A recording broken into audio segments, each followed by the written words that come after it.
go out to Detroit. Man, home of the Lions that are just crushing it right now. Let's talk to Kayla. What's up, Kayla? Hey, how are you? Good. How are you? Nervous. Don't be nervous. You're good. You're in good hands. What's up? So I guess my main question was that I've recently become an alcoholic, and I'm not quite sure how it happened or why, I guess. I don't know that that's the most important thing right now. No, it's not. But I know I need to deal with it, and Okay. I'm also working on that too. What does that mean? I'm just started recently going to therapy. I gave my husband all my cards and stuff so that way I don't have access to buy it. Are you spending? Well, back me up here. What happened? How did we get here? Well, I guess it's only been really strong for the last 6 months. But it I think it started when we moved out here. My husband kind of went through a deep depression phase, and I kind of had to pick up the slack of everything in the house, and it kind of just became overwhelming. And after a year of doing that, I slowly started drinking to make myself feel better, and it just got worse and worse and worse over time. Okay. So in your case, alcohol works, man, because your home life sucked. It was really tough. Yes.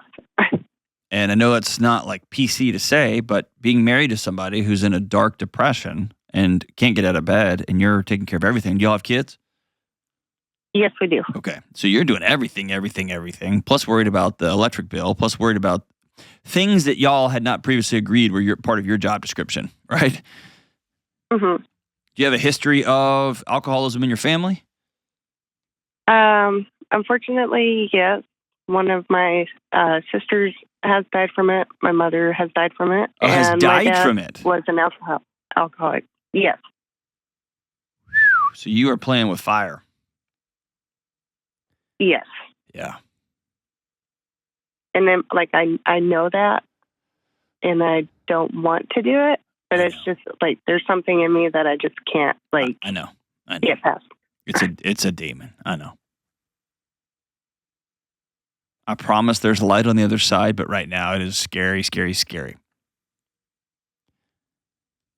It is. Because you told yourself this would never happen to you after walking with your sister's death, your mom's death. You swore up and down. And the challenge here is, yes, you're drinking, and yes, you're scared to death, and yes, it's becoming easier and easier. Have you had a drink today? No, not yet. Okay.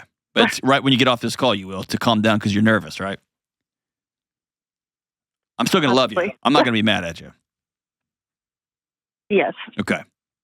Not only is that the case, but you swore to yourself it would never happen to you. And so you've lost trust in Kayla. Mm-hmm. Is that fair? Absolutely. So I think we can get to the why. It sounds like your childhood was hell on earth. Fair? Yes. Yeah. And then your body, for lack of better terms, you've married your unfinished business, and you married somebody with some similar mental health challenges, and you're going to solve it. And suddenly you realize, I can't solve this. And your body was like, I got a plan for when we can't solve a problem. Both genetic Bad plan. and behaviorally, right? You're in it up to your eyeballs. Yes. There's one plan and one plan only. You got to go scorched earth. Because you're going to die.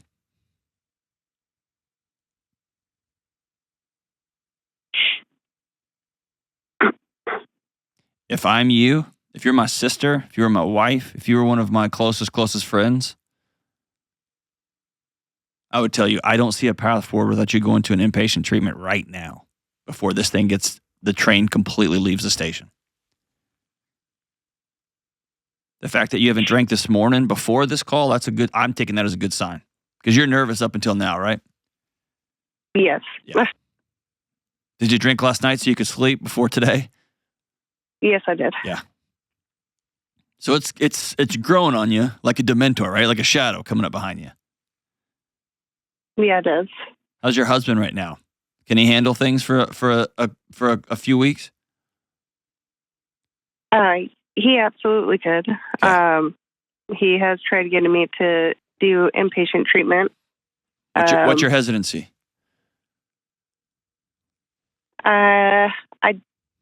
I have very bad anxiety with not being around my kids. Okay. I know that he could take care of them. It's just leaving them for that amount of time. It just stresses me out. And then, have you heard me talk about anxiety? Yes, all the time. Have you taken that anxiety test? Yes, and I got red on every spot. Every one of them? Every single one. All right. What's my cornerstone rule about anxiety? You're going to have to... Do what? You're just going to have to tell me. Okay. My cornerstone rule. Or I'll say it in nerd speak. Okay. When you feel anxious about a thing and you walk away from that anxiety, meaning I know that if I don't go to inpatient rehabilitation, I am going to die. And my kids will experience what I experienced when my mom died. The guilt, the pain, the hell.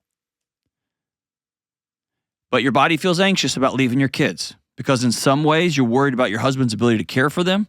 And in some ways they've become a pacifier to you. They're a Xanax for you. They're one glimpse of light in a pretty dark world. Fair? Yes. Yes. So it's less about are they going to be okay, and it's more about are you going to be okay? And when you feel that anxiety, you run and you hug those kids. And here's what happens.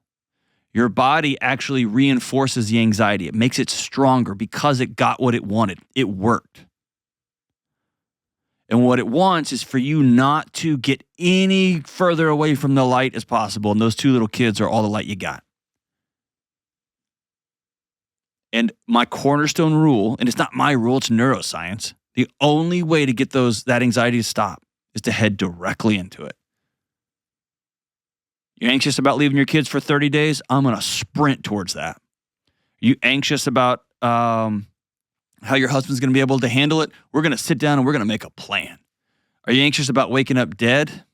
Like your mom, like your sister, like your aunt?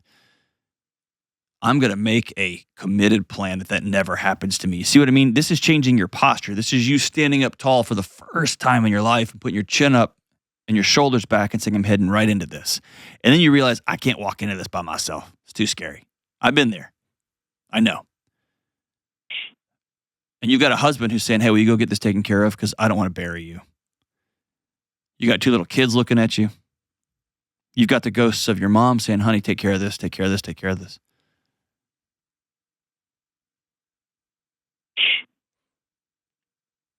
How does that all sound? Besides really, really scary. I don't even know. It's just scary. It's just scary. It is. Yeah, man, and I know I need to do it. Okay. Let this be the day. And listen, your body's going to crave this one thing. If you've heard me talk about anything, read anything I've written, I always am talking about homeostasis. Your body's going to want to go back to what it knows. It knows alcohol. It knows chaos. It knows anxiousness. It knows somebody who said he's going to love you ends up in a really dark place. It's what your body knows. And so rehab for you, it's going to be not drinking, right? But bigger than that, it's going to be you learning a new way to live. And that sounds scary, but doesn't that sound freaking amazing? It does. It does. Like imagine walking in your front door And you just start laughing when you get home, and your knucklehead kids come running up to you, and your husband's on the couch, and you're like, oh, God. But the heat is on, and your husband's hung up Christmas lights somewhere in the house, and who knows, whatever fantasy you have in your head. I want you to know you can build that. You can't do any of it if you're drinking. Is it unfair that you got this deck of cards? Yeah, it is. I didn't get that deck of cards. I eat when I'm stressed. I don't drink. But that's the card you got, and that's the card you got to deal with. Will you make that call today? Yes, Do you promise? I do. Okay. I'm going to have Kelly put a note on the calendar. In 30 days, we're going to reach back out to you. Okay. Okay. This is going to be absolute hell. Okay. Anyone who tells you otherwise is lying to you. And the light and peace on the other side of this thing is going to be something you have never experienced before in your life.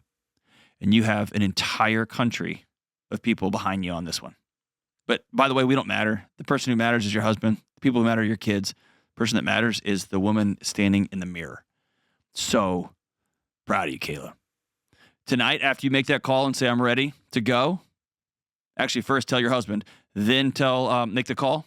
And I want you to shoot us an email and just say, hey, I'm checking in tomorrow morning at whatever time, at whatever location, whatever inpatient treatment. And we'll send you something nice over there. I'm really, really proud of you, Kayla. Today is the first day of the rest of your life. Man, I'm proud of you.